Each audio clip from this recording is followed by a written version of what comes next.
এমন অনেক দিন গেছে আমি অধীর আগ্রহে অপেক্ষায় থেকেছি হেমন্তে পাতা ঝরার শব্দ শুনব বলে।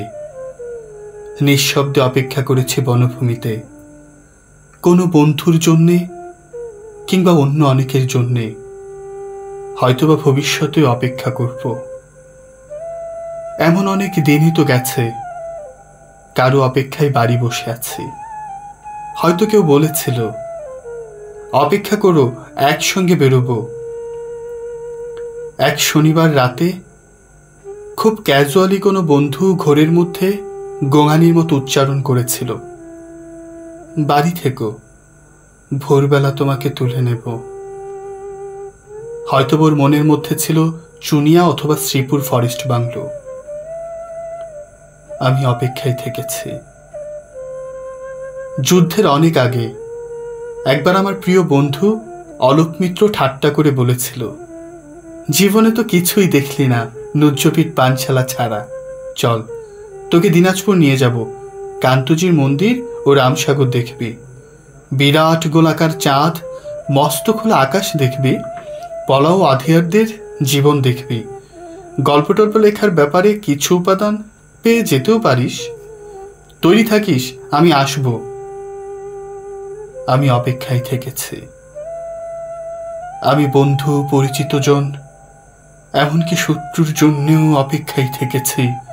বন্ধুর মধুর হাসি আর শত্রুর ছুরির জন্যে অপেক্ষায় থেকেছি। কিন্তু তোমার জন্যে আমি অপেক্ষায় থাকব না, প্রতীক্ষা করব।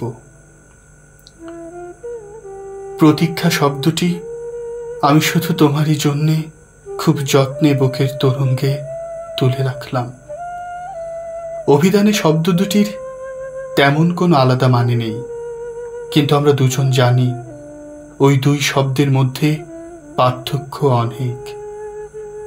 অপেক্ষা একটি দরকারি শব্দ, আটপড়ে, দোতনাহীন, ব্যঞ্জনাবিহীন, অনেকের প্রয়োজন মেটায়। প্রতীক্ষায় আমাদের ব্যবহার্য সঠিক শব্দ।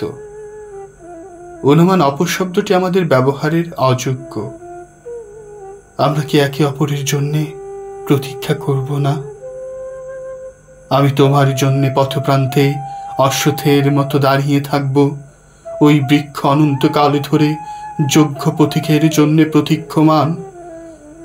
আমাকে তুমি প্রতীক্ষা করতে বলো, আমি ঠায় দাঁড়িয়ে থাকব অনর বিশ্বাসে। দাঁড়িয়ে থাকতে থাকতে আমার পায়ে শেকড় গজাবে, আমার প্রতীক্ষা তবু ফুরবে না।